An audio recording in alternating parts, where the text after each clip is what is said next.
Tayo ay tumungo sa Bible reading, mga kapatid.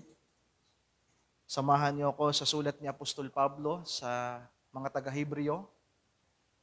Ito ay binasa na natin noong nakaraang Wednesday. Hebrews 16, starting at verse 13. Hebrews 6 rather. Hebrews 6, verse 13 to 17. Sabi po sa verse 13,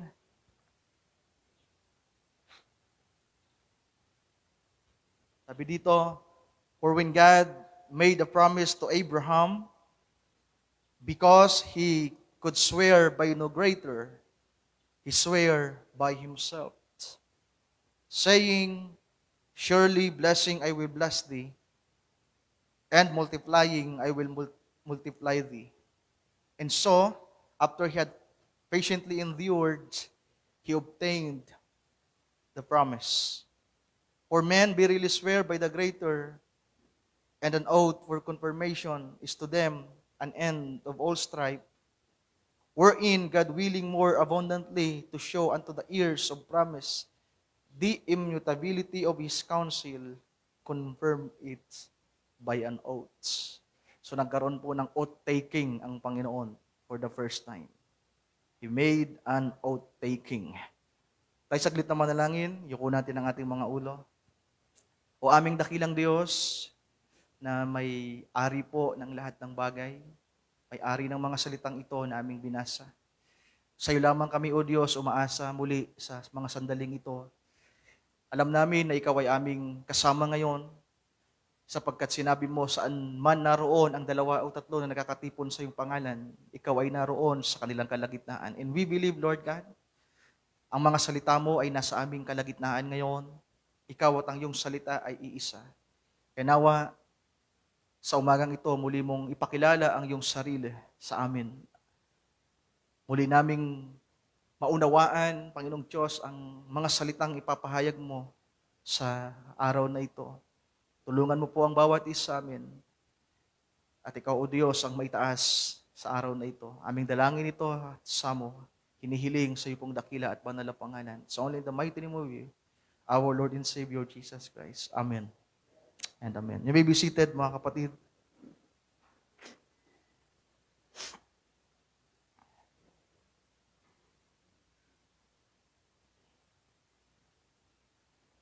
Okay, so yung topic po natin sa umagang ito ay pinamagatan kong The Oath of God. Ang panunumpa ng Diyos. Basahin natin sa Tagalog, Sister Mary Ann. Hebrews 6:13. Sabi sa Tagalog, sapagkat nang mangako ang Diyos kay Abraham, palibhasa'y hindi niya maipanumpa ang anumang lalong mataas, ay ipinanumpa ang kanyang sarili. Verse 14, na sinasabi, tunay na sa pagpapala ay pagpapalain kita. Ang kausap ng Diyos ay si Abraham. Kino-quotes ni Pablo ang Genesis chapter 22, mga kapatid. Chapter 17, chapter 22, inulit. At sa pagpaparami ay pararamihin kita. Verse 15, at sa ganito, nang makapaghintay na may pagtitiis, ay nagtamo siya ng pangako, si Abraham, mga kapatid. Verse 16, sapagkat ipinanunumpa ng mga tao ang lalong mataas. At sa bawat pagtatalo nila, ay ang sumpa sa pagpapatotoo ang siyang katapusan. Last verse, verse 17, sa ganito, sa pagkaibig ng Diyos na may pakitang lalong sagana sa mga tagapagmana ng pangako, ang kawalan ng pagbabago ng kanyang pasya ay ipinamagitan ang isang sumpa. An oath, mga kapatid. So, pag sinerge po ninyo ang oath sa Gregong salita, pag yan ay hinango natin sa original na salin ng New Testament,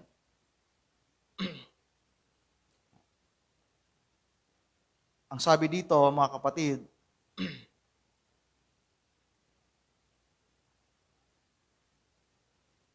tapos titingnan natin sa dictionary natin, pero dito sa Bible, ang kahulugan ng oath sa yung kompleto para mas maintindihan natin.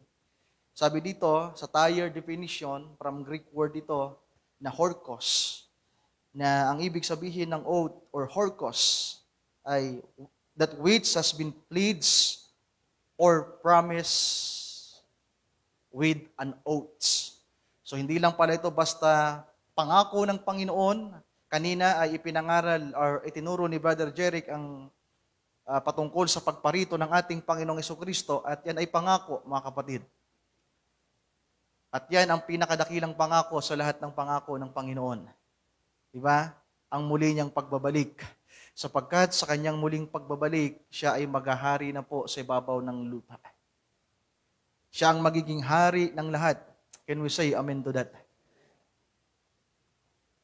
Sa ngayon, iba-iba pa ang namumuno ng mundo. May namumuno sa health, yung World Health Organization.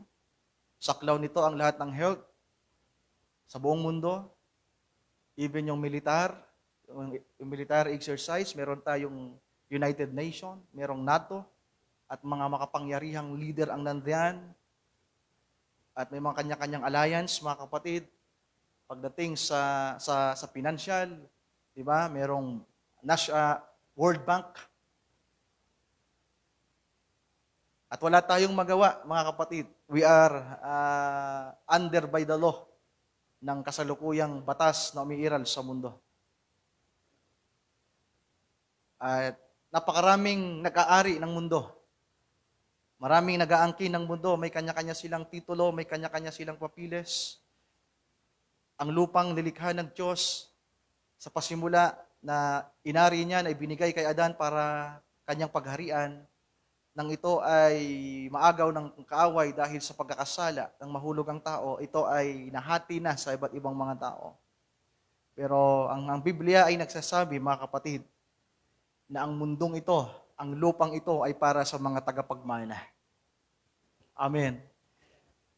Yung lupa na kinatitirikan natin ng church, kaya hindi po natin naituloy yung pagpaparegistered natin dahil lang ito ay aksyonan na namin at ipinasurvey na natin. Nagbayad na po tayo ng 20,000 pesos. Nagsimulan tayong magbayad ng malaking halaga para lang sana matituluhan na to at makapagpa-registered tayo. Pero we found out na iba-iba yung pangalan na nakapangalan dito. Itong church natin, yung building, mga kapatid, yung kinatitirikan nito, ay under by another name. Kaya nawalan ako ng ganang maglakad ng papeles. At pinapalo up ng kaibigan ko, na siyang may kaibigan ng engineer na nakausap natin. Hindi ko na muna ipinurso dahil matagal na pag-uusap ito, mga kapatid. At halos lahat ng mga kapatiran dito ay maliit lang yung mga inaari. Diba? Napaka-liit lamang ng pag-aari natin. Halos ikaus tayo, mga kapatid. Pero sana meron tayong tinatanaw na pag-asa. At ito ang nagpapagalak sa atin sa paglilingkod sapagkat may pangako ang Panginoon na muli siyang babalik. At muli niyang aangkinin ang lupa na para sa Kanya. Ngayon, ang naghahari sa mundo ay si Satanas. Diba? Sinubukan ni Satanas na ialok sa Panginoon ang mundo. He tried to deceive the Lord, pero wala siyang kaalam-alam ng kausap niya ay ang anak ng Diyos. Diba? Ano sabi ni Satanas sa ating Panginoon nung nandito siya sa lupa 2,000 years ago, 2,000 taon ang nakalipas? Sabi ni Satanas sa Panginoon, kung susunod ka sa akin, kung luluhod ka, diba? Lahat ng nakikita mo, ang lahat ng kaharian sa lupa ay ibibigay ko sa iyo. Pero nabigo si Satanas na may alok sapagkat alam ng Panginoon na hindi ito kay Satanas, mga kapatid. At sabi ng Biblia, isang araw, ang mundong ito ay muling aangkinin ng ating Panginoon. At yan ay isang dakilang pangako. Amen. At yan ay mangyayari sa kanyang ikalawang pagparito. ang buhay natin ay hindi sa kasalukuyan lamang. Ang totoong buhay natin ay sa hinaharap. Amen. Ang dahilan ng ating pagsusumikap, ng ating pagtitiis, ay dahil meron tayong pinangahawakan na pangako ng Panginoon na muli siyang babalik at siya'y maghahari. At nagpasimula ang pangakong ito na muling pagbabalik, sabihin natin, isa sa pinakadakilang pangako na nagpahayag ng Panginoon ay maghahari sa ibabaw ng lupa ng kanyang tawagin ang lalaking ito na si Abraham, mga kapatid. Kaya dito sa binabasa natin, sabi sa verse 13, for when God made promise to Abraham. So meron pong pangako na ipinangako ang Diyos kay Abraham. At hindi lamang ito basta pangako sapagkat ang pangakong ito ay merong oath-taking. Di ba? Pag pangako po kasing simple lang, mangangako ka lang na babayaran kita, Brad. Di ba? O kaya gagawin ko ito. Pero ang Panginoon, naging formal, mga kapatid. Ipinakita niya, sabi pa ng Bible, na para ipakitang ganun kaseryoso ang Panginoong Diyos sa kanyang pangako kay Abraham at sa kanyang binhi, ay nagkaroon ng oath-taking. Nang ibig sabihin ng oath, yun nga, ito ay isang leads. At sa dictionary, may mas malinaw na pagpapakahulugan, mga kapatid, sapagkat sabi dito, ang word na oaths, it is a solemn promise. It is a solemn promise. Isang napakasinsiro. At sabi natin, napakaseryosong pangako. Often invoking a divine witness. So, ang promise kasi na simple, walang testigo. Pero pag oath-taking na mangangako ka, ang dami pong testigo. At isa sa tumitestigo, yung may hawak ng, di ba? Subukan yung kung mag-oath-taking kayo sa PRC, yung mga nag-oath-taking na mga nasa gobyerno, di ba? Humaharap sila. At merong mataas na tao, yung mga, halimbawa, si Bongbong Marcos nung nanalo, kung nanonood kayo ng mga pag-oath-taking nila sa inauguration, merong aklat, di ba? At ang pangunahing sinasabi diyan ay Ryan Mendoza, in the presence of the living God. Di ba? Ang tao daw, sabi ng binabasa natin, nag-o-oath sila sa mas mataas sa kanila. Para maipakita na yung gagampanan mo, yung gagawin mo, yung ipinangako mo ay tutuparin mo. Kaya yung mga nanunungkulan, hindi sila basta makagawa ng anumang bagay na anomalya, bagamat marami ang gumagawa, pero meron po kasi silang sinasaalang-alang na sinumpaan. At kapag yon ay nasira nila, patatalsikin sila. Tama po ba, mga kapatid? Pero tingnan niyo po ang Diyos. Ang sabi ng Biblia, nang ang Diyos ay manumpa, dahil walang mas mataas sa Kanya, nang manumpa ang Diyos, nanumpa siya sa kanyang sarili. Alam niyo ba na hindi ang Diyos nanumpa kay Abraham?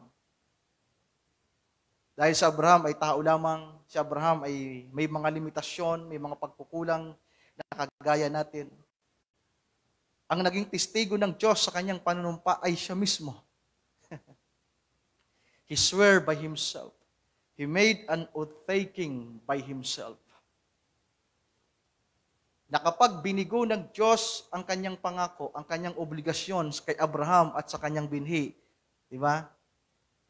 Ang sumasalamin, kumbaga ang pangako na kanyang sinumpaan, mga mahal kong kapatid, ay siya mismo, di ba? Nakaharap ang Panginoon sa kanyang sarili.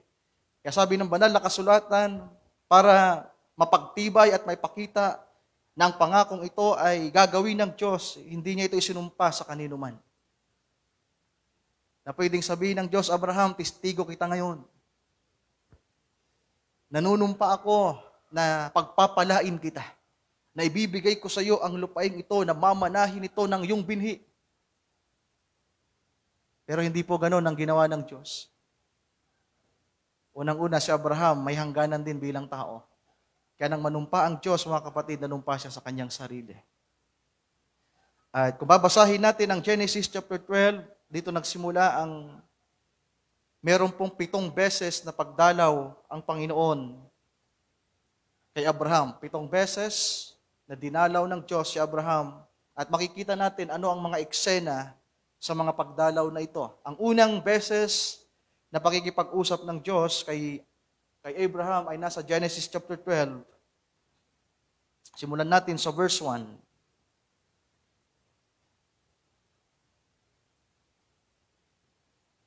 Pero dito ay wala pang panunumpa, mga kapatid. Kailan ginawa ng Diyos ang panunumpa? Makikita natin yan sa mga babasahin nating scriptures. Sabi sa verse 1 ng chapter 12, sinabi nga ng Panginoon kay Abram, so Abram pa yung pangalan niya dyan, umalis ka sa iyong lupain at sa iyong mga kamag-anak at sa bahay ng iyong ama na ikaw ay pasalupaing ituturo ko sa iyo. So meron pong tinutukoy na lupa at ito yung promised land. Sabi sa verse 2, at gagawin kitang isang malaking bansa at ikaw ay aking pagpapalain at papadakilain ko ang iyong pangalan. At ikaw ay magiging isang kapalaran. Bilisan natin, verse 3. At pagpapalain ko ang mga magpapala sa iyo. At susumpain ko ang mga susumpa sa iyo. At pagpapalain sa iyo ang lahat ng angkan sa lupa. Yan po yung pangako ng Panginoong Diyos kay Abram, mga mahal kong kapatid. At ang sabi ng Biblia, para lang makuha na natin, itong si Abraham ay may binhi. At may mga binhi siya. Na kung ano ang pagpapalang iginawad ng Diyos kay Abraham ay gayong pagpapala ang meron sa kanyang binhi. Na ang mga binhi ni Abraham ay magiging pagpapala. Pagpapalain. Ang binhi ni Abraham ay magiging dakila. Nakikita ba natin yung sarili natin ngayon na pinagpala at dakila? By faith, yes. Spiritually speaking, yes. Pero patungo pa lang tayo doon, mga kapatid ko. Sapagkat ang pangakong ito ay patungo pa lang sa kanyang katuparan sa mga huling araw na ito. Yung kabuuan, yung kalubusan. Sapagkat ito ay may kinalaman sa paghahari ng ating Panginoong Hesukristo. Sabi sa verse 4, kaya't yumaon si Abram ayon sa sinalita sa kanya ng Panginoon. At si Lot ay sumama sa kanya at si Abram ay may 75 taon nang umalis sa Haran. So at the age of 75 years old, dito siya tinawag ng Diyos. And verse 5, isinama ni Abram si Sarai na kanyang asawa at si Lot na anak ng kanyang kapatid at ang lahat ng pag-aaring kanilang natipon, ang mga taong kanilang nakuha sa Haran at nagsialis upang pasulupain ng Kanaan at dumating sa lupain ng Kanaan. Yan po yung promised land. And verse 6, at naglakbay sa lupain si Abram hanggang sa dako ng Shechem, hanggang sa puno ng insena ng More, at nooy nasa lupain yaon ang Kananeo. And verse 7, at napakita ang Panginoon kay Abram, at nagsabi, sa iyong lahi ay ibibigay ko ang lupaing ito. At siya'y nagtayo roon ng isang dambana sa Panginoon na napakita sa kanya. Last verse, verse 8. At mula roon ay lumipat siya sa bundok na nasa silangan ng Betel at doon niya itinayo ang kanyang tolda na nasa kalunuran ang Betel. English nga natin. And he removed from thence unto a mountain of the east of Betel. Ano nga bang ibig sabihin ng Betel, mga kapatid? Diyan galing yung pangalan ng church natin. Ang ibig sabihin ng Betel ay House of God's Word. O bread, rather. House of God's bread. Yan ay lugar na pinili ng Diyos. At kalaunan niyang Betel na yan ay naging Bethlehem. At diyan ipinanganak ang ating Panginoong Hesukristo. So, from Bethel, naging Bethlehem. Naging Bethlehem yan nang ipinanganak ang ating Panginoon. Pero sa panahon na Abraham, yan ay Bethel. At mula sa silangan ay naroon siya ang tabernakulo. Yung tent ay inilagay niya doon sa west part. Di ba ang ganda? Andito tayo sa Nabwa at tayo ay nasa west part, mga kapatid. House of God. House of God's Word Ministry. Yan ay mga bagay lamang na nakakatuwa na nagkataon. At sabi diyan, and there he builded an altar unto the Lord and called upon the name of the Lord. So sa lugar ng kalunuran, sa Bethel ay doon gumawa ng tent si Abraham at gumawa siya ng altar para doon niya sambahin ang Diyos. Amen. So ang lingkod na ito ng Panginoon ay marunong sumamba sa Diyos. Marunong magpahalaga sa Diyos, mga kapatid, at nakikinig sa salita ng Diyos. At ang taong ito, alam naman natin, ay tinawag na ama ng pananampalataya.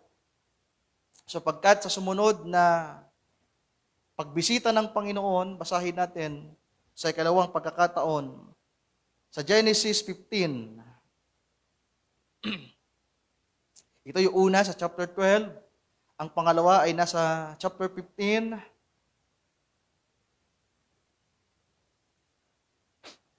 Dito binigay yung pangako na patungkol sa anak. Sabi sa verse 1 ng chapter 15, so ipagpaumanhin niyo pong marami-rami tayong babasahin para magkaroon tayo ng pananariwa sa buhay nitong si Abraham at magkaroon ng idea ang mga baguhan at ang mga bisita natin. Kaya magtiis tayo. Okay lang ba yon, mga kapatid, Brother Unad?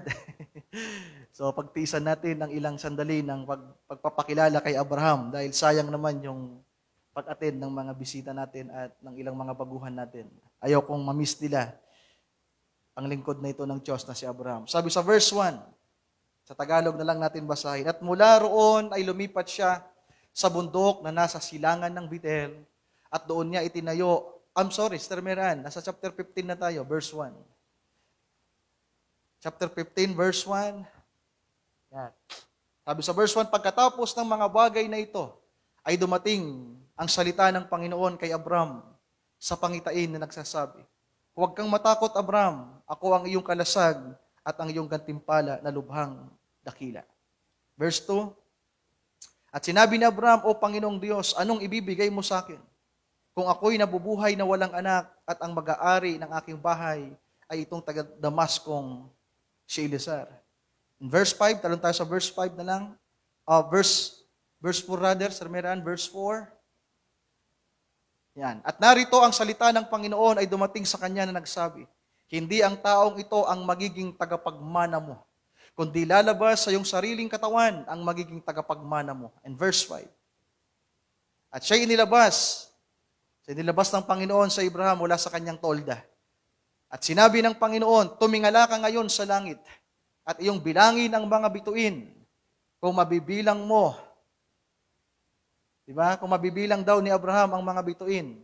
Sapagkat ang sabi ng Diyos, magiging ganyan ang iyong binhi. Amen. At alam natin, mga mahal kong kapatid, na ang binhing yan ay hindi sa prophecy, sapagkat yan ay tumutukoy sa mga mananampalataya sa huling mga araw. So, ipinapakita dito sa chapter 15 na bagamat may pangako na ang Diyos. Sa chapter 12, nangako ang Diyos, ang sabi niya, pagpapalain kita, Abraham, dadakilain ko ang iyong pangalan, at si Abraham ay naniwala at sumunod. Pero anong nangyari? Pinagpala ba siya ng Diyos agad? No. Dumakila ba agad ang kanyang pangalan? No. Pero ang pangako ay ibinigay niya. Diba? Sa chapter 12 pa lang, ibinigay na ang pangako. Pero wala pa po yung oath-taking. Pwede pang magbago. At nung nakita ng Diyos na nalulungkot sa Abraham, nakita niyang childless ito, walang tagapagmana, walang anak, at sinasabi niya, paano kaya ako magiging dakila? Paano kaya magiging pagpapala kung ganito ang buhay ko? At sa ikalawang pagkakataon, bumisita ulit ang Diyos sa kanya at sinabi, Abraham, ako ang gantimpala mo. At muling nangako ang Panginoon, may dinagdag, sabi ng Panginoon, bibigyan kita ng binhi. Bibigyan kita ng anak. So alam natin kung anong nangyari. Along the way, sumampalataya si Abraham sa Diyos, pero sa mga sumunod na mga talata, mga kapatid, di ba, naghintay siya ng matagal. Hanggang sa ang kanyang asawang si Sarai ay tinukso na siya. Hinikayat na siya na sabi ng kanyang asawang si Sarai, Abraham, siguro mangyayari ang pangako ng Diyos sa atin na pagpapalain tayo, na magkakaroon tayo ng anak, kapag ginawa natin ang bagay na ito. Di ba, nagkaroon ng initiation yung babae. At dahil doon, di ba, bago pa po nagkaroon ng Esau, yung mga Edomites, nagkaroon muna ng mga Ismaelites. Ganun po ang nangyayari kapag sinuway natin ang kalooban ng Diyos. At sino ang mga Ismaelites na ito? Ito po yung mga Arab country na hanggang ngayon isa sa kalaban ng Israel.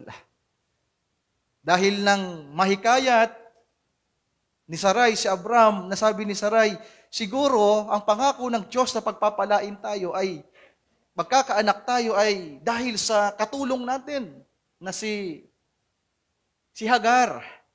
Di ba? Kasi matanda na kapwa si Abraham, matanda na, si Sarah matanda na, baog pa. Paano dadakila ang pangalan ni Abraham? Paano ba dadakila ang pangalan ni Abraham, mga kapatid? Siyempre may magmamana at magdadala ng kanyang pangalan. Kinakailangan ang kanyang henerasyon ay magpapatuloy ito. Tama po ba? Sapagkat ang pagdakila ng isang tao ay nasa kanyang pangalan. Kinakailangan mayroong magdadala ng kanyang pangalan, ng reputasyon ng kanyang pangalan para makita yung kanyang kadakilaan. At alam natin kung anong nangyari nang makinig si Abraham kay Sarai, mga kapatid, isinilang si Ismael. Di ba? Kasi sabi ni Sarah, sige, Abraham, pinapayagan kita na asawahin mo yung katulong natin. Siguro sa pamamagitan niya, mangyayari ang pangako ng Diyos. Di ba ang ganda? At nakinig si Abraham, mga kapatid, si Abraham. Parang tayo si Abraham. Sabi ng Bible, sumampalataya na. Diba? Basahin niyo pa ang Biblia. 2 beses na po sumampalataya si Abraham. In Genesis 12, and he believed, and he obeyed. Pagdating sa chapter 15, he believed. Na naniwala siya sa Diyos na siya bibigyan ng anak na magmumula sa kanya at kay Sarah bilang kanyang asawa. Pero kulang po ang paniniwala kasi. Di ba? Yung paniniwala nawala sa panahon na yon. Nahikayat siya ng kanyang asawa at ang naging resulta ay si Ismael. At itong si Ismael, mga kapatid, ang pinagmula ng isa rin po sa matinding kaaway ng mga Hudyo, ang mga Islam. So yan po ang history ng mga Islam. Kaya tingnan nyo po ang religion ng Islam. Tingnan nyo po ang way ng kanilang pamumuhay. Ganyan na ganyan po ang paraan ni Ismael. Nagkakaintindihan po ba tayo? So kapag nasuway ng tao ang Diyos at kapag hindi nakapag-ingat sa pangako, hindi mo na panghawakan ang pangako, ang tao kasi may kakayahang bumitaw, pero ang Diyos wala. Diba? Nangako ang Diyos, hindi niya yan bibitawan. Hindi, ang Panginoon ay hindi mapapako sa kanyang pangako, pero ang tao sa kanyang paniniwala, sa pagtangan sa pangako ay bumibitaw. At dahil sa pangyayaring ito, nagkaroon ng consequence, mga kapatid. Pati si Sarah mismo ay naging balisahin na. Diba? Sapagkat nakita ni Sarai na nagkaroon na ng power si Hagar. At gusto na siyang palitan. Kasi nga naman, siya yung may anak. Siya yung mas bata. Kaya kung ituring ni Hagar si Sarah ay parang hindi na amo. Samantalang katulong lang si Hagar. Kaya mga kapatid ko, ito, pwede tayo makakuha ng mensahe dito. Kapag nasusuway natin ang Panginoon at hindi natin napanghawakan ang kanyang pangako, napakarami pong consequence. Kaya nagkakaroon ng mga suliranin sa buhay natin. Pero sa kabila ng pangyayaring yon, dahil may pangako ang Panginoon, nabigo man siya, nagkaroon ng pagkakamali, sapagkat siya'y nahikayat ng kanyang asawa, pagdating sa chapter 17, pangatlong beses. So tingnan niyo po yung pagkakasunod-sunod. Chapter 12, chapter 15, then chapter 17. After na po itong mabigo si Abraham, or Abram pa ang kanyang pangalan, Abram. Makikita natin mamaya kung kailan papalitan ang kanyang pangalan, mga kapatid, sa mga susunod na talata. So nabigo si Abram sa pagtangan sa pangako ng Diyos at naisilang itong si Ismael. Sabi sa verse 1, and when Abram was 90 years old. So kung naalala nyo, sa Genesis 12, sabi doon, ilan yung edad ni Abraham nang umalis sa Haran? 75. 75 years old siya. So kung i-add natin, ilan yung naidagdag mga kapatid, ilan yung pagitan from 75 to 99? Ilan? 24. May pangako ang Panginoon sa Genesis chapter 12, inulit niya sa chapter 15, pero gaano katagal yung paghihintay sa pangako? Pagdating sa chapter 17, 24 years na po yung pagitan. Di ba naalala nyo, pinangaral ko na to dati? O ilan sa inyo dito ang 10 taon na sa ministry na maging Kristiyano? Si Ate Jen, bagamat simple lang, sabi niya, pinagpapatotoo niyang nakaisang buwan na siya. Kayo, masaya ba kayo? Nakaisang taon na, 2 taon? May tinatawag ba kayong first anniversary, second anniversary? O si Ate Jen, may first mansary. Diba? Ang gandang marinig yung ganong testimony, napakasimple, pero she appreciated kung ano yung naranasan niya sa Panginoon. At marami sa atin, 10 taon na, matagal ng Kristiyano, ang dami ng problemang pinagdaanan. Kaya naman, imbis na tumibay yung pananampalataya, namiminto ng bumaliktad. At tumalikod sa Panginoon. Sa tagal ng paglilingkod, nakikita natin ang ating mga pagkakamali. Nakikita natin yung mga pagkukulang na nagagawa natin. Pero tingnan nyo si Abraham, mga kapatid. After 24 years, muling bumaba ang Panginoon at kinausap si Abraham. Sabi dito, and when Abraham was 90 years old and 9, the Lord offered to Abraham, muli siyang nagpakita, and said unto him, I am the Almighty God. Walk before me and be thou perfect. So preparation na ito. Sa loob ng 24 years, naging mabiyaya ang Diyos kay Abraham. Okay lang, Abraham, na pumunta kang Ehipto, umalis ka sa Kanaan. Ang sabi ko, diyan ka manirahan sa Kanaan, pero dahil nagkaroon ng konting pagsubok sa Kanaan, bumalik ka sa Ehipto para magtrabaho. Umalis ka sa lupang pinagdalhan ko sa iyo dahil lamang sa wala ka nang makain. Di ba? Nagsinungaling si Abraham. Alam natin kung ano yung mga nangyari, mga kapatid.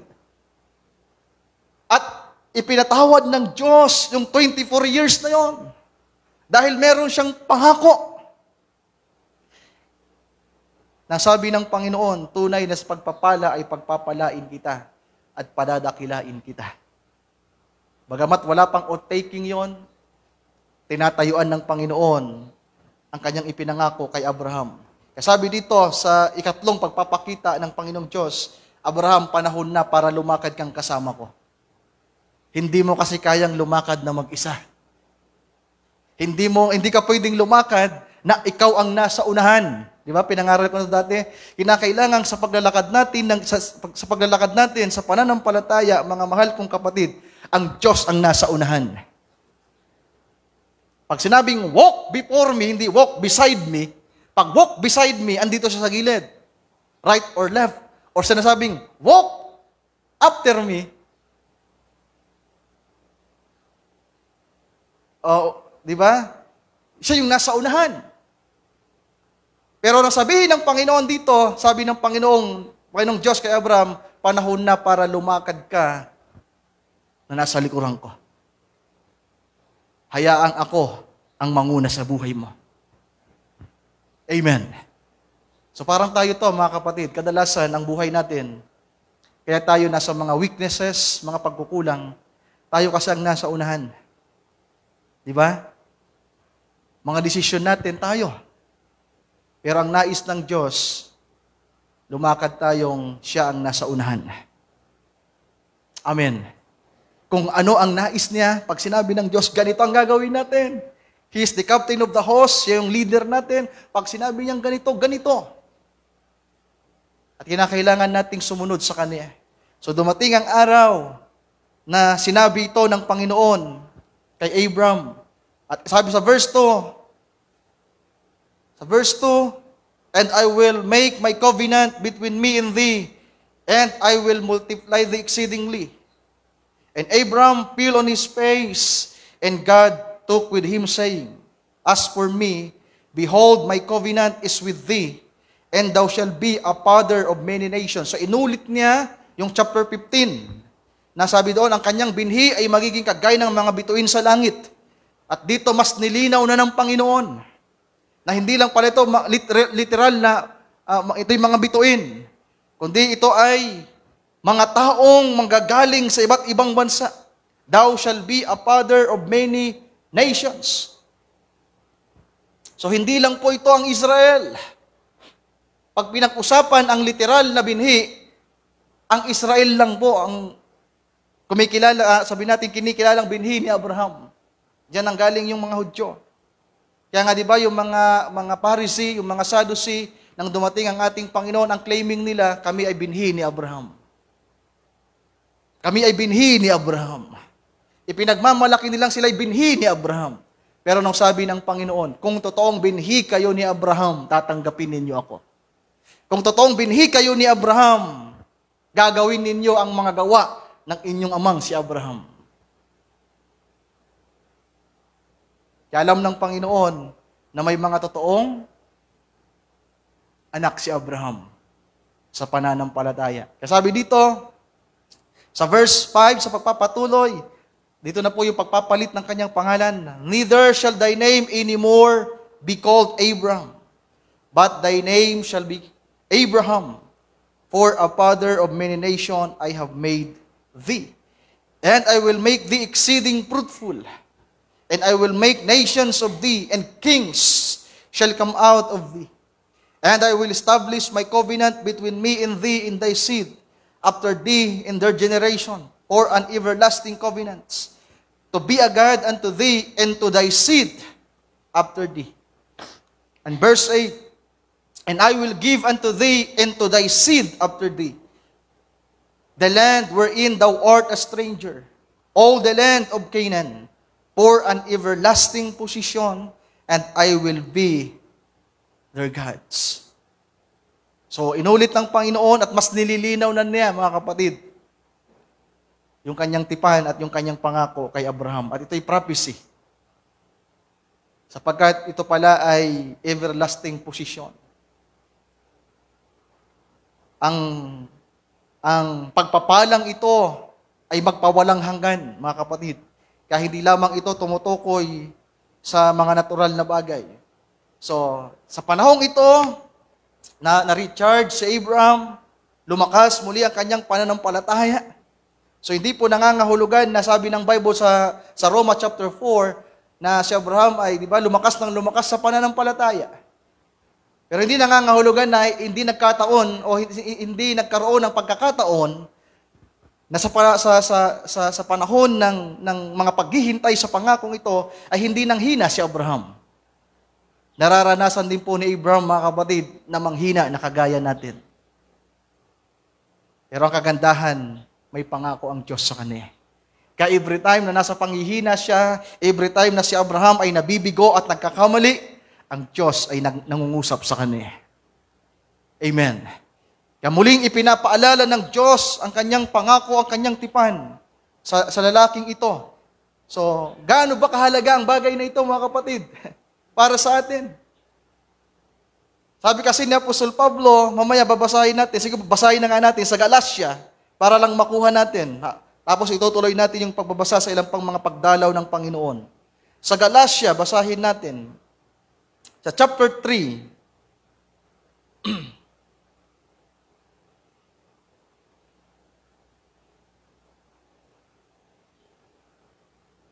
Simulan natin sa verse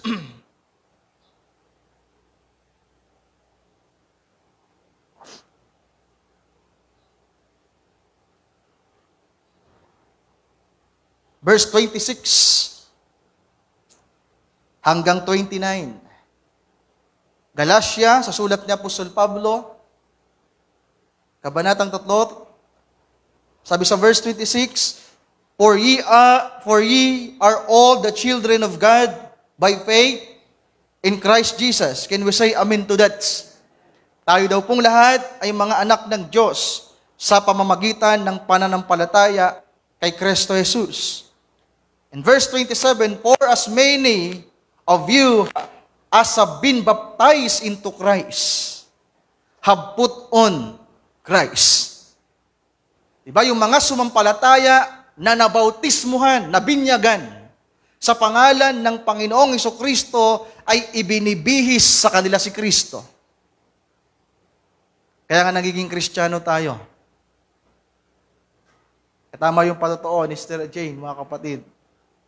Kapag naging Kristiyano tayo, bit-bit na natin ang pangalan ni Kristo. Alam nyo ba yon? Are we aware of that? Mga kapatid ko, napakapalad ninyo, napakapalad ng mga taong, di ba? Pinagkalooban ng Panginoon, binigyan ng pribilehyo na madala at matanganan ng kanyang pangalan. Napaka-privilege po natin.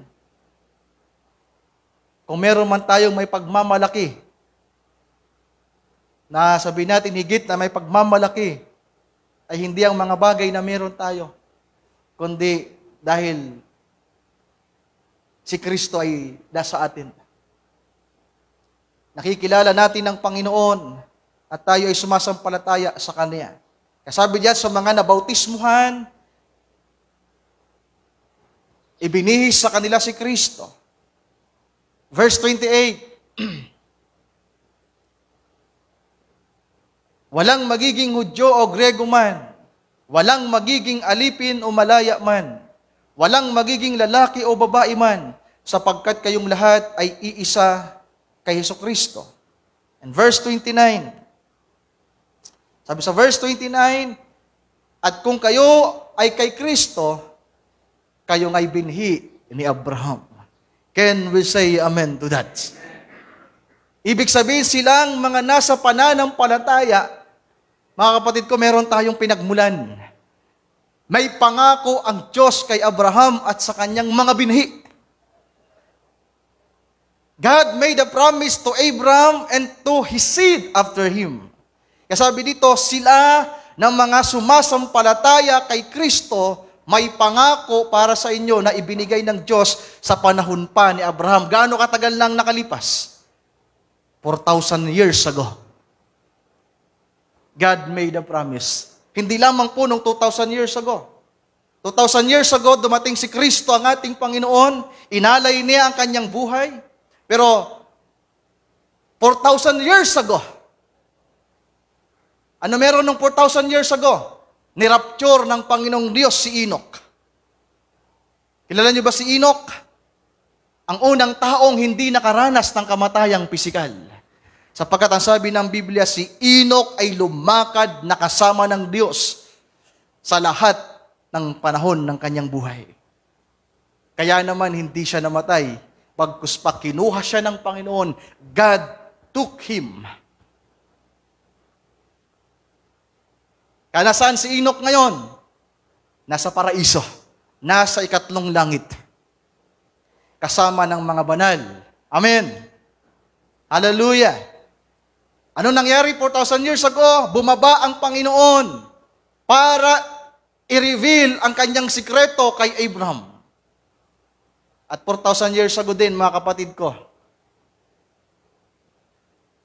sinunog ng Diyos ang Sodoma at Gomora. Bakit sinunog ng Diyos ang Sodoma at Gomora? Mamaya mababasa natin. Sapagkat sa panahon ng Sodoma at Gomora, talamak po ang kahalayan. Naglipa na po ang mga bakla. Kaya sabi ng ating Panginoon sa kanyang pangakong muling pagbabalik, as it was in the days of Noah and Sodom and Gomorrah, so shall it be in the days of the coming of the Son of Man. Kaya sa muling pagbabalik ng Panginoon, kung ano ang nangyari sa panahon ni Noah, kung ano ang nangyari sa panahon ng Sodoma at Gomorrah, gayon ang mangyayari sa panahon na ating kinabubuhayan. Ano pang sabi sa panahon ni Noah, mga mahal kong kapatid? Ang imahinasyon ng mga tao, ang kaisipan ng mga tao ay parating masama na lamang at wala ng lugar sa kanilang puso at isip ang Diyos. At tingnan niyo po ang panahon na ating kinabubuhayan. Ano ang laman ng imahinasyon ng mga tao? Ano ang laman ng isipan ng mga tao ngayon? Diba, kahit nga tayo, nai-impluwensyahan tayo ng mundo.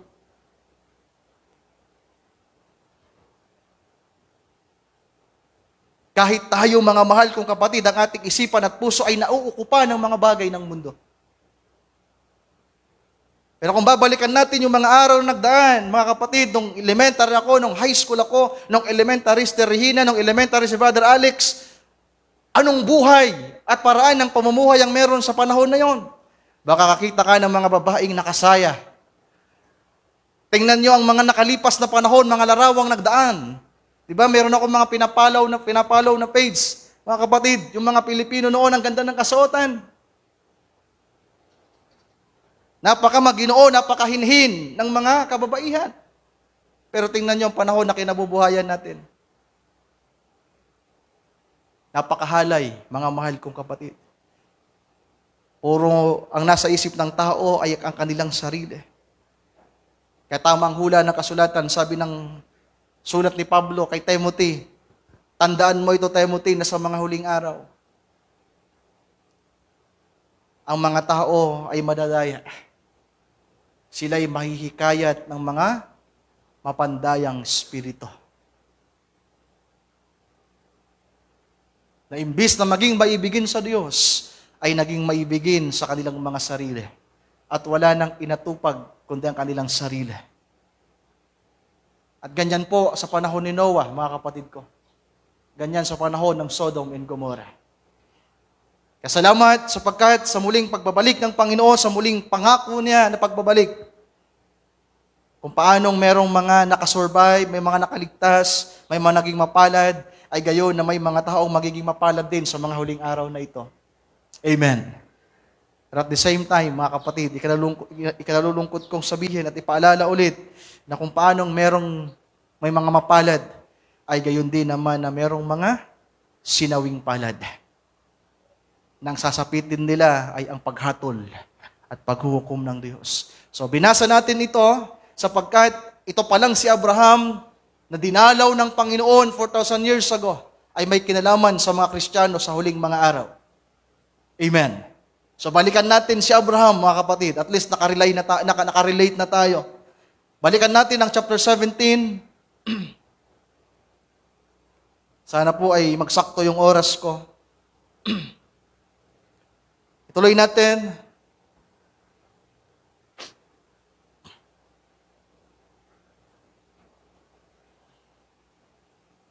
Sabi sa verse 9 ng 17,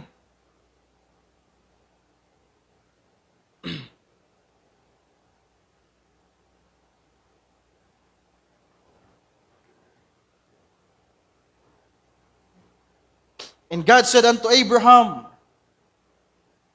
Thou shalt keep my covenants, therefore thou in thy seed after thee and their generations. Sino ang mag-iingat ng tipan ng Diyos? Sino ang mag-iingat ng pangako ng Diyos na ibinigay kay Abraham? Hindi lamang po si Abraham, mga mahal kong kapatid, kundi pati na ang mga binhi ni Abraham. Kaya kung isa tayo sa binhi ni Abraham sa pananampalataya, mga kapatid, isa tayo sa mag-iingat ng pangakong ito. Amen. Isa tayo sa magpapahalaga sa pangakong ito ng ating Panginoon na kanyang ipinangako na sinumpaan niya. Mamaya mababasa natin na sinumpaan na niya ito. At ito'y ginawa ng Panginoon nung huling dalaw niya kay Abraham. Mamaya, kailan yun? Makikita natin kung kailan yun nangyari. The next, sa sunod na dalaw ng Panginoon at pagpapakita kay Abraham, ay naganap sa sumunod lamang na kabanata, chapter 18, mga kapatid. Patapos na pasakdalin ng Diyos si Abraham, makatapos na palitan ang kanyang pangalan. Salamat na lamang mayroong pagpapalit ng pangalan, mga kapatid. Dahil ang chapter 18, ang meron dito, ito po ay paglalarawan na po ng rapture. Panglimang dalaw ito ng Panginoong Diyos. Yung Genesis 17, pang-4. Itong chapter 18, pang-5, grace. At sa chapter 17, sabi sa verse 1, walk before me and be thou perfect. Sa palagay niyo, lumakad si Abraham mula nung araw na yon na may kasakdalan? Sa palagay ninyo?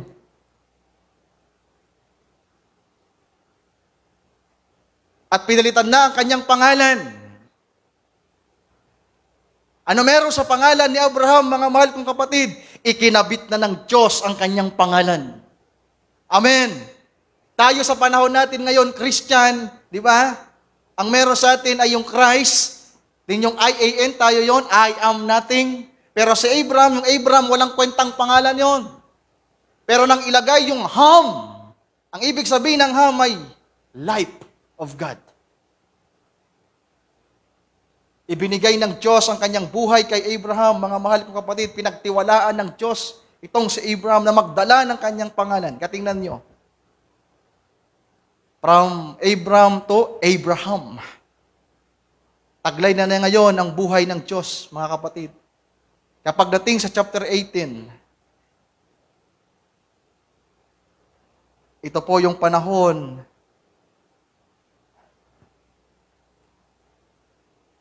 na bumaba ang Panginoon in physical at kumain na kasama si Abraham. At doon ni-reveal ng Panginoon, di ba? Ang kanyang mga hiwag. Hindi na natin babasahin ang lahat, mga kapatid, sapagkat yung oras natin ay limitado. Sabi sa verse 1 na lamang, and the Lord offered unto him in the plains of Mamre, and he sat in the tent door in the heat of the day. So ang Panginoong Diyos ay bumaba at nagpakita kay Abraham at umupo nakasama si Abraham. At ang sabi ng Panginoon, sabi ni Abraham sa Panginoon, Lord, kasi nagkatawang tao ang Panginoon, di ba, in physical form, hayaan niyo pong mapaglingkuran ko kayo. Hayaan niyo pong mabigyan ko kayo ng makakain. So, hindi ko nababasahin ang lahat ng yan. Laktaw na lang tayo, mga kapatid, sa mga sumunod na kabanata.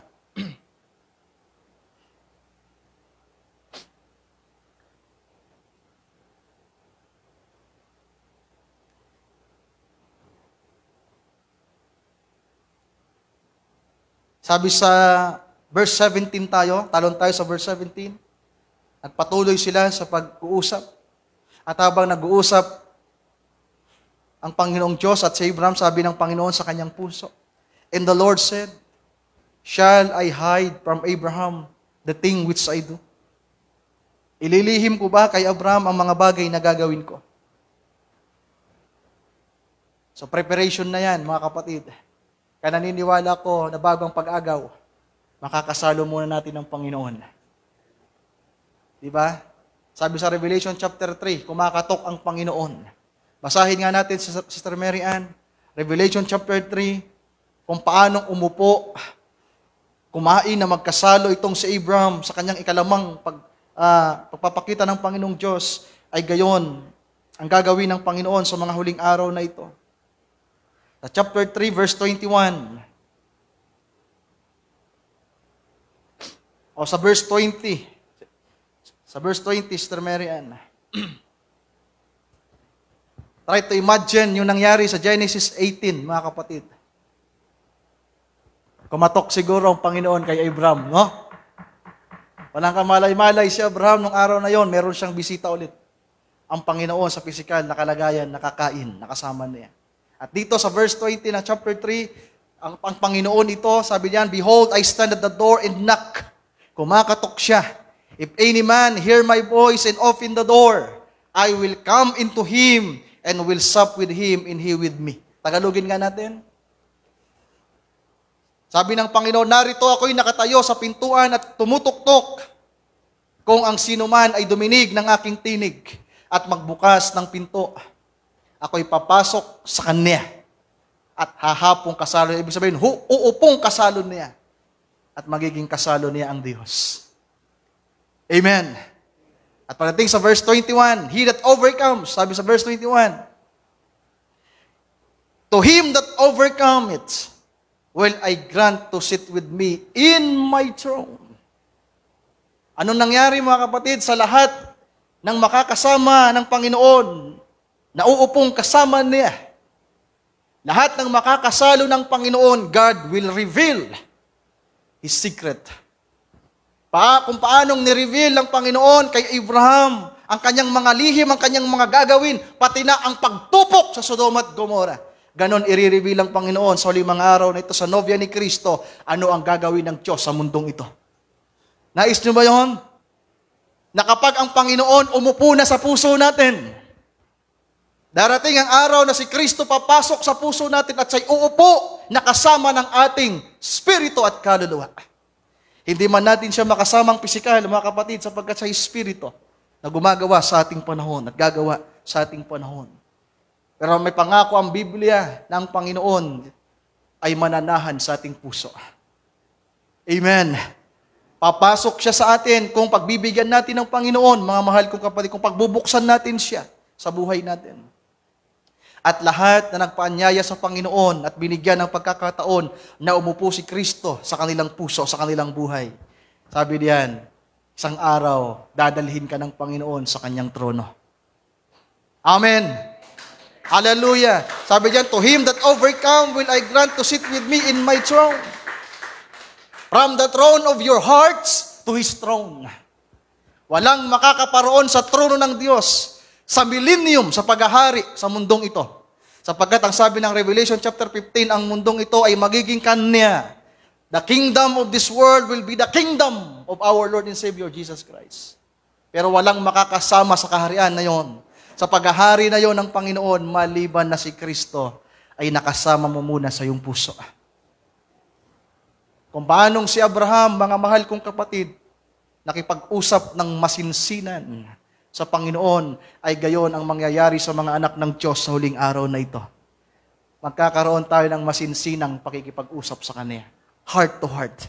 Spirit to spirit. Hindi nyo siya maririnig dito. Dito. Ngayon, naririnig nyo siya dito dahil sa preaching. Pero ang nais ng Panginoon, isang araw, maririnig nyo siya dito. Sabi ng Panginoon, "He that hath an ear," verse 22, "He that hath an ear, let him hear." Hindi yan literal na pakinig, sapagkat Espiritu ang mangungusap dito. Verse 22 ng Revelation 3, "He that hath an ear, let him hear." Sir Meron, verse 22, chapter 3. Yeah. "He that hath an ear, let him hear what the Spirit says unto the churches." Isang araw, mangungusap ang Panginoon sa ating mga puso, mga kapatid. So nagpakita ang Panginoon, balikan natin ang Genesis, nakipagsalo siya kay Abraham, kumain silang magkasama. Hallelujah. And God revealed His secrets to Abraham. Kaya nang i-reveal na ng Panginoon, nagugunawin na niya ang Sodoma at Gomora. Di ba? Try to imagine, mga mahal kong kapatid, pag nabautismuhan tayo ng Espiritu Santo at lumuklok si Kristo. Nasabi doon, He will teach you all things and He will bring back to you to your remembrance. Di ba?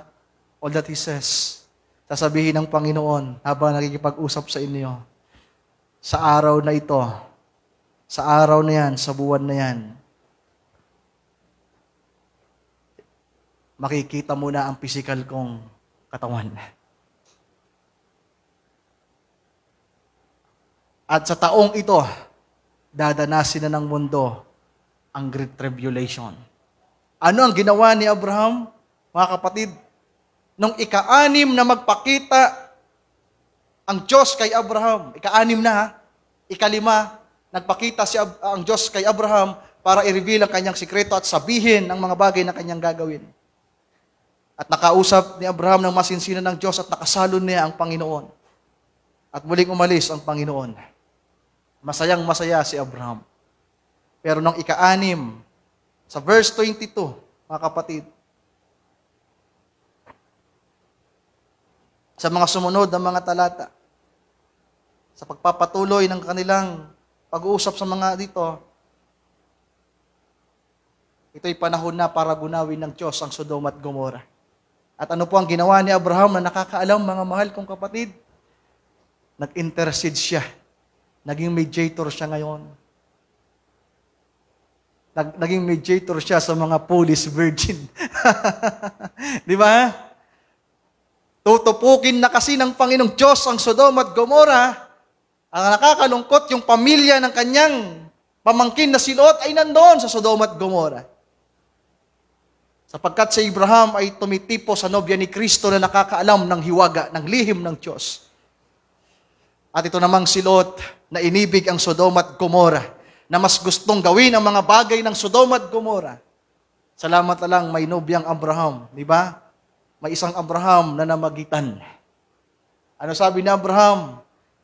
Sa panahon ng bago ang tribulation, Lord, gugunawin mo ba ang mundo? Tutupukin mo ba ang lahat? Kasama ng mga righteous, ng mga matuwid. Sino yung namamagitan? Yung bride na si Abraham. At sino yung pinamamagitan niya? Yung foolish virgin na si Lot at yung mga righteous people. Kadarating ang araw, mga kapatid, mamamanhik din tayo sa Panginoon. Pag naiwan natin yung mga mahal natin sa buhay, Lord, alalahanin mo naman po. Di ba?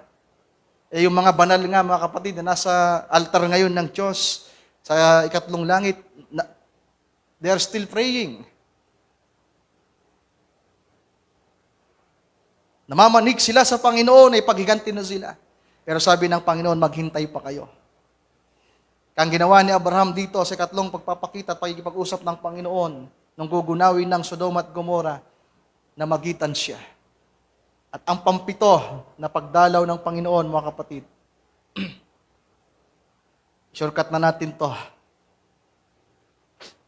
Sa Genesis 22, andito po naganap ang panunumpa ng Diyos. Genesis chapter 22. Napaganda po ng kabanatang ito. I-search, i-take note nyo na lang at basahin nyo sa inyong mga tahanan. Mula verse 1. Sapagkat napakahaba po ng mga talatang nandito. Dito na lang tayo sa verse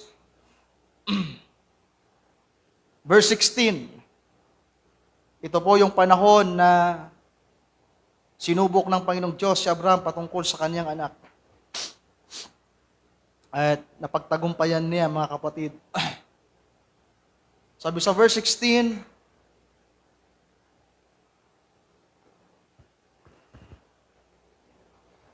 ito yung Panginoong Diyos na nagsasabi, sabi diyan, and said, by myself have I sworn, says the Lord. So yan po yung binasa natin sa Hebreo kanina. Na sinulat ni Apostol Pablo na kanyang kinotes ang verse na ito. By myself have I sworn, says the Lord, or because thou hast done this thing, and hast not withheld thy son, thine only son. Verse 17. That in blessing I will bless thee, and in multiplying I will multiply thy seed as the stars of the heaven. Inuulit lang ng Panginoon yung kanyang mga sinabi na. Chapter 15, chapter 17, inulit lang niya. Pero may pagkakaiba dito. Sapagkat dito ay sumumpa na po ang Diyos. I by myself At pag pinakita po ng banal, sa pag ipinakita po sa banal na kasulatan ang pag-oath, mga kapatid ko, hindi yan basta-basta. Hindi lang yan basta pangako. Ang oath, it is a solemn promise. Na kung sa mga unang pagpapahayag ng Panginoon ng pangako, ay hindi niya binigo si Abraham, hindi niya iniwan si Abraham, hindi niya ipinahamak si Abraham. How much more nang ang Diyos manumpa na mismo sa kanyang sarili. 24 years na nasa pagkukulang si Abraham, hindi siya pinabayaan ng Diyos. Amen. Sa napakaraming pagkukulang ni Abraham dahil may pangako ang Diyos, hindi pa siya nanunumpa, hindi niya magawang iwanan si Abraham. Ano pa kaya nang ang Diyos manumpa na? 7 time. Pag sinabi pong 7 sa Biblia, perfection, completion. Meron pa po kasing testing sa panahon ng millennium. Di ba? Marami pa pong madadaya sa panahon ng millennium. Sa araw ng pamamahinga, marami pa po ang madadaya. And on the 7th day, and on the 3rd day, merong rest day. That's the millennium, 1,000 years. Pero pagkatapos ng 1,000 years, meron ulit pandarayang gagawin si Satanas sapagkat sabi ng Biblia, muling bubuksan ng Diyos ang kalaliman at si Satanas at ang mga demonyo ay muling papanhik sa mundo para dayain ang mga nabubuhay sa panahon na yan. At ano sabi ng Biblia? Gaano karami ang madadaya? Kagaya ng buhanginan sa dagat. Try to imagine that, mga kapatid ko. Maraming mabubuhay sa panahon ng millennium na naghahari na si Kristo. Isisilang na mabubuhay ng halos 1,000 years, na wala ng kamatayan halos. Pero pag pinakawalan si Satanas ulit, at ang kanyang kampon, sabi ng Biblia, kasindami ng buhanginan sa dagat ang madadaya. Sa palagay niyo, ano ang mas marami? Buhanginan sa dagat o tala sa langit?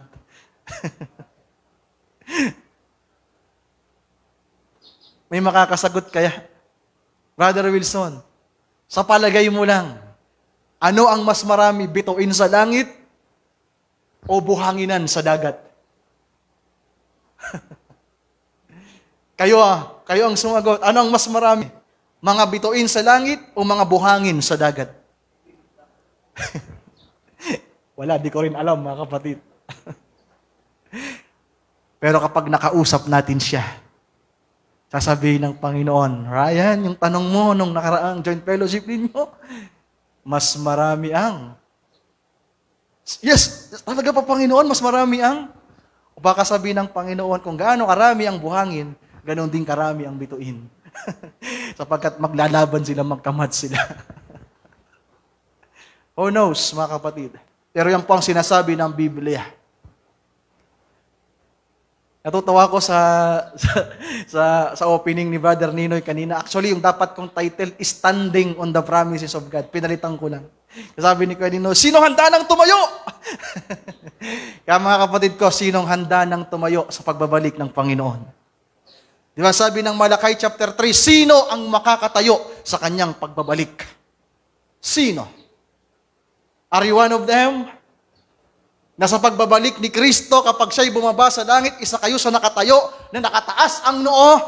Sabi ng Panginoon, kapag nakita nyo nang maganap ang mga bagay na ito, rumors of wars, tribulation, persecutions, famine, pestilence, earthquakes, sabi ng Panginoon, look up. Di ba? Look up, tumingala kayo sa taas. Sapagkat ang katubusan niyo ay nandito na. Amen! Kasi sino sa atin dito ang makakatayo sa araw na yan, mga mahal kong kapatid? Sila na binhi ni Abraham, na pinangakuan ng Diyos at sinumpaan pa ng Diyos.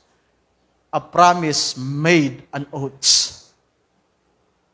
Nangako ang Diyos sa pinakamataas na nilalang sa lahat. Sino yung pinakamataas na nabubuhay? Siya sa kanyang sarili. Di ba, ang presidente kapag nanumpa sa Supreme Court, may mas mataas na presidente, kaya may 3 tayo, di ba? Kaya nga nakaraan, sa Senado, nagpupulong-pulong, kaya may problema ang bansa kasi ang pangit ng natin, ng sistema. 3 yung ating kapangyarihan, di ba, Brother Wilson? Nahati sa 3 sangay ang gobyerno natin. Pero sa kaharian ng Diyos, meron lamang isang sangay. Monarchy ang kaharian ng Diyos. Meron lamang isang hari at meron lamang isang tagapagpatupad ng batas. Kaya nang sumumpa ang Diyos sa kanyang pangako, ay the Lord God of heaven.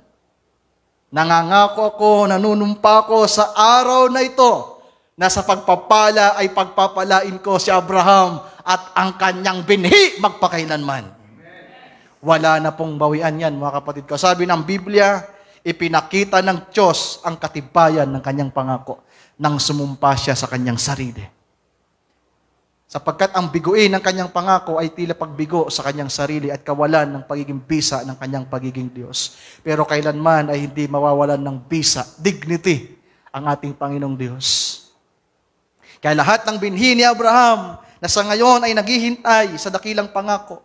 Mga kapatid ko, gaano man tayo katagal na ngayon sa paglilingkod, gaano man karami ang mga pagkukulang pagkakamali, salamat sa Diyos sapagkat lagi siyang dumadalaw sa atin.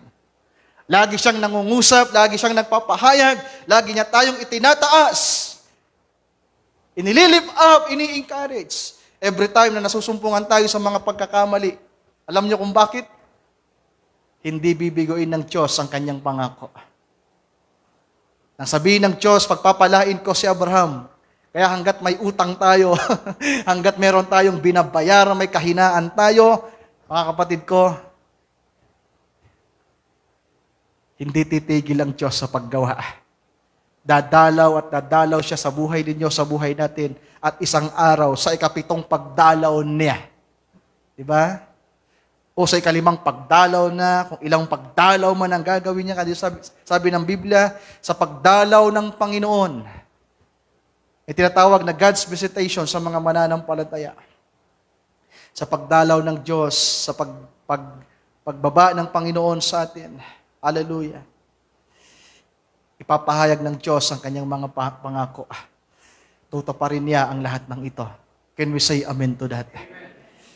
Hallelujah. Pwede ba nating palakpakan ng Diyos, mga kapatid? O purihin ang Panginoon. Hallelujah. So, nang manumpa ang Diyos, mga kapatid, hindi siya nanumpa sa tao. Hindi siya nanumpa sa anghel o nanumpa kanino man. Nanumpa siya sa kanyang sarili. Kaya ano man ang mangyari, kung ikaw ay part ng binhi ni Abraham sa pananampalataya kay Kristo Jesus, God is obligated to perform His promise to you. No matter what. Walang pwedeng maging sagabal, walang pwedeng makahadlang. Ano man ang kahinaan mo, gaano man karami ang kalaban mo. Sabi ng banal na kasulatan, even the gates of your enemies. Di ba? Ibibigay ng Panginoon. Kahit gaano man karami ang lumaban sa iyo, gaano man karami ang kampon ng kaaway, nasubukan kang dayain, hikayatin, pigilan, panlamigin sa pananampalataya, dadalawin at dadalawin ka ng Diyos. Amen. Hindi titigil ang Diyos, mga kapatid, hanggat hindi niya nakukonfirm ang kanyang pangako sa bawat isa atin. Pagpalain tayo ng ating Panginoon. Tayo lahat ay magsitayo. Ating palakpakan minsan pa ang ating Panginoon, mga kapatid. Hallelujah. Tayo umawit ng isang awit, mga kapatid.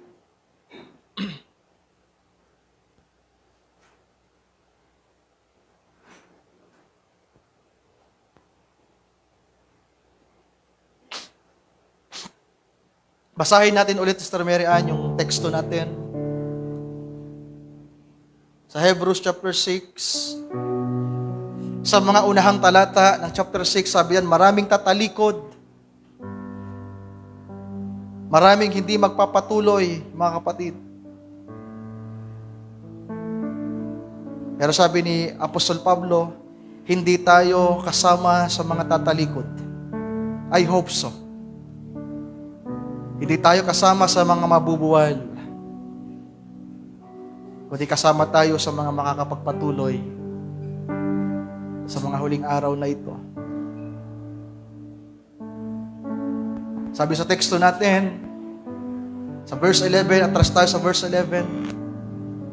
Sabi na Apostol Pablo, and we desire that every one of you do show the same diligence to the full assurance of hope unto the ends. Can we say amen to that? Sabi ni Pablo, itong aming desire, na bawat isa sa inyo ay magpakita ng gayon ding pagsusumikap para sa pag-asang ating hinihintay hanggang dulo. That ye be not slothful, but followers of them who through faith and patience inherit the promise. Sino yan? Abraham. Na sa pananampalataya at sa pagtitiis ay nakamtan ang pangako. Hindi siya bumitaw sa pananampalataya. Nagkaroon man ng mga pagkakamali, ng pagkabigo sa kanyang buhay, hindi siya bumitaw sa Diyos. And verse 13, yung teksto natin, for when God made promise to Abraham, because he could swear by no greater, walang masumpa ng Diyos sa magiging testigo niya. Para lamang makapagpatunay na totoo ang kanyang pangako. Hindi siya nangako kay Abraham kasi si Abraham tao lang. Para ipakita ng Diyos gaano siya kaseryoso sa bagay na ito. When he made a promise in an oath, he swore it by himself. Sabi sa verse 14, saying, ito ang pagpapala, ito yung pangako na sinumpaan ng Diyos kay Abraham at sa kanyang mga binig. Tunay na sa pagpapala ay pagpapalain kita. Amen. Kagaano man kahirap ang pinagdaraanan natin, mga kapatid, wag na wag tayong bibitaw. Wag na wag nating ipagpapalit si Kristo sa anumang bagay.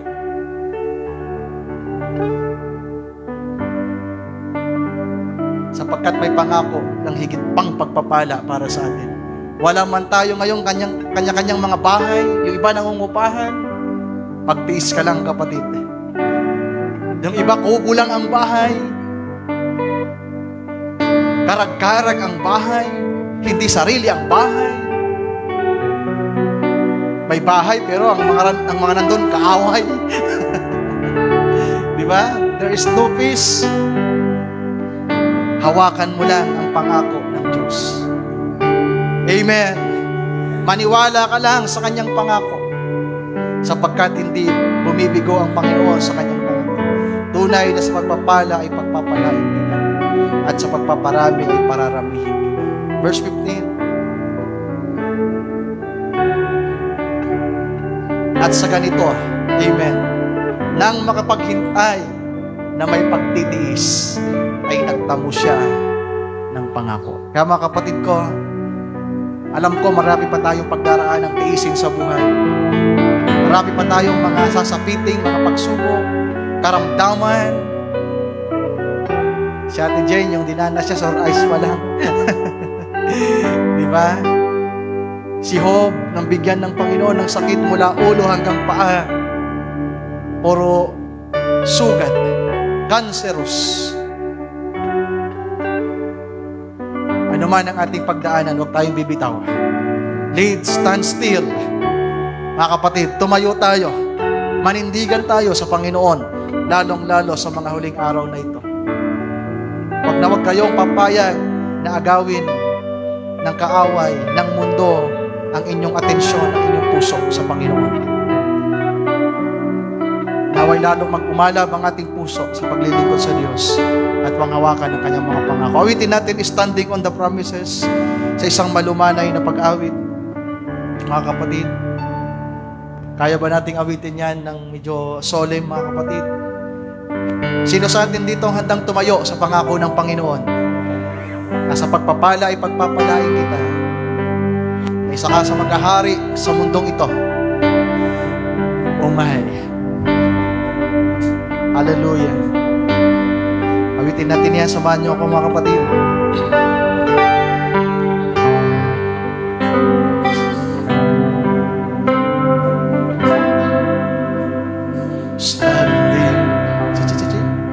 Standing on the promises of Christ, my King, true eternal. Amen. Glory in the highest, I will shout and sing. Amen. Standing on the promises of God. Standing, oh, standing,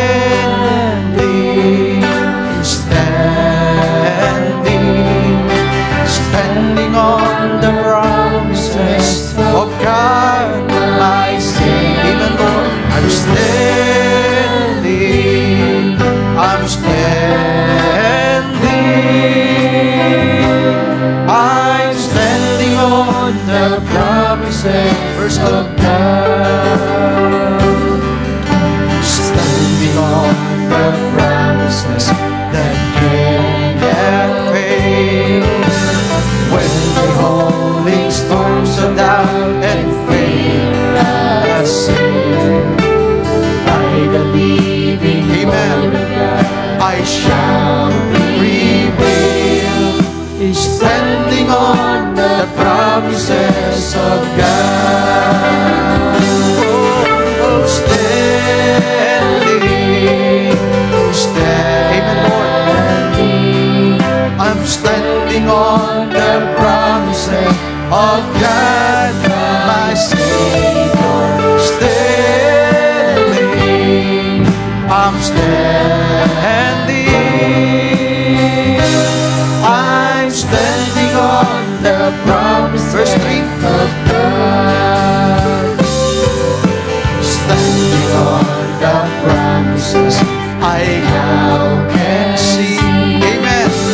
Perfect present blessing in the blood. Thank you, Lord. Hallelujah. Standing in the liberty where Christ makes free. Standing on the promises of God. Oh, standing, I'm standing. Yes, Lord. Standing on the promises of God, my Savior. Standing, I'm standing. Amen. I'm standing on the promises of God. Standing on the promises. Yes, Lord. Of Christ, the Lord. Amen, Lord. Now to Him eternally by love's stronghold, overcoming daily with the Spirit's sword. Thank you, Lord. Standing on the promises of God. Let us sing standing. Oh, standing, I'm standing, standing on the promises of God, my Savior. Standing, I'm standing, I'm standing on the promises. The last time, standing, standing, I'm standing. Yes, Lord. Standing on the promises of God, my Savior. Standing, I'm standing, I'm standing on the promises of God. I'm standing on the promises of God. Can we say amen? Sino dito ngayon ang handang tumayo para sa pangako ng Panginoon? Mga kapatid ko, alam ko, marami tayong pinagdaraanan ngayon. Kalungkutan, kalumbayan, mga kahinaan, financial crisis, health crisis, emotional crisis, family crisis, ang dami na kung minsan ay nagiging dahilan para manlamig tayo sa pananampalataya. Pero wag tayong bibitaw. Please endure until the end. Amen. Ipagpapalit niyo ba ang Panginoon? Ipagpapalit niyo ba? Huwag nawa nating ipagpalit ang Panginoon, mga kapatid. To reject Him is the most miserable thing na pwedeng maranasan ng isang tao. Pero to accept Him, to believe in Him, it is the most precious thing that you can ever have, mga kapatid. Love the Lord your God. Mahalin natin ang Panginoon. Kung gusto nating higit pang maibigin ang Panginoon, give your time. Walang pag-ibig na lumalagaw ng walang oras. Para higit niyong mahalin ang Panginoon, bawasan niyo ang panahon sa mga makamundong bagay. It's about time na ang ilaan niyong panahon, oras, ay sa Panginoon. Read His Word, meditate His Word, pray without ceasing, manalangin ka sa umaga, sa gabi, sa tanghali, sa paggising mo sa umaga.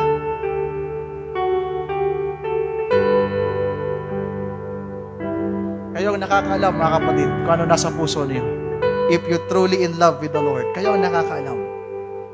You can hide it sa pagtitipong ito, pero hindi ito may tatago sa Panginoon. Naway higit pa nating maibigan ng Panginoon Diyos sa buhay natin. At may sikreto, mga kapatid, para lalong ma-inlove sa Panginoon. Pakinggan nyo ng pakinggan ang kanyang salita. Diba, try nyo yung mga nanliligaw, yung mga nagliligawan. Puro chat, text, tawag. Pero kapag matabang na yan, hindi na nag-uusap yan. Kahit ang lapit niyan, diba, kahit ang lapit, di magkarinigan yan. Nagsisigawan. Pero kapag nag-iibigan yan, kahit gaano kalayo, di ba? Kahit bulong lang, napakasarap.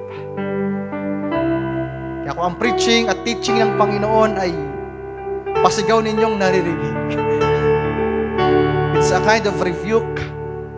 At tila po ba hindi nyo ini-enjoy ang Word of God, there is something wrong in your hearts. Sapagkat ang makakapagtiis sa salita ng Panginoon ay ang mga in love sa Kanya. Amen. May the Lord help us, may the Lord guide us. Nalalaman ng Diyos ang kondisyon natin, mga kapatid. Tayo manalangin saglit. Let us bow our heads. O aming dakilang Diyos, salamat po sa mga salita mo na aming napakinggan sa araw na ito.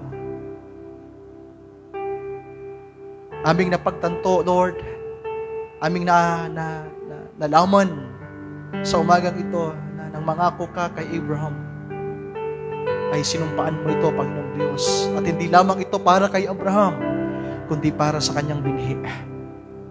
Sa lahat ng mga sasampalataya sa iyo, Panginoong Hesukristo, na ikaw ang aming Panginoon na nagpakilala sa amin, ay kasama sa napangakuan sa panahon pa ni Abraham. Na sa pagpapala, Panginoon, ay pagpapalain niyo po kami. Na sa pagpapadakila, ay padadakilain niyo kami. And we will inherit the promises. Lord, patawarin niyo po kami sa maraming pagkukulang. Like Abraham, marami kaming kabiguan sa buhay na ito. Marami kaming mga pinagdaraanan, Panginoong Diyos, na kung minsan ay aalis sa amin ng katiyakan sa pangako mo, ng kawalan ng kasiyahan, kagalakan sa pagtangan sa iyong mga pangako. Lord, inaamin namin ang lahat ng ito. Kung minsan, tinutungo namin ng ibang landas, pinupuntahan namin ang mga daan na hindi ayon sa iyong kalooban. At doon lamang namin napagtatanto, Panginoong Diyos, sa panahon na kami ay nasa isa ng kalagayan na hindi mainam. Muli kang dadalaw, muli kang mangungusap sa amin, at ipapahayag mo sa amin kung ano ang aming kalagayan sa iyo. Lord, salamat sapagkat sa kabila ng aming mga pagkukulang, sa kabila ng aming mga pagkakamali, mga pagsuway, ay laging nariyang kang dumadalaw sa amin, nangungusap sa amin, at ipinapanauli ang kalakasan namin at muling ipinapanauli ang pananampalataya at lalo itong pinalalakas sa amin.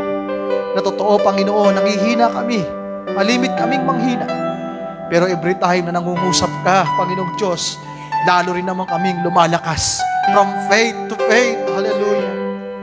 Lord, kung minsan nanghihina kami, pero sa panahon na mangusap ka, na mas lalo naming na-appreciate ang biyaya mo, ang pananampalataya ay lalong nag-grow, Panginoon.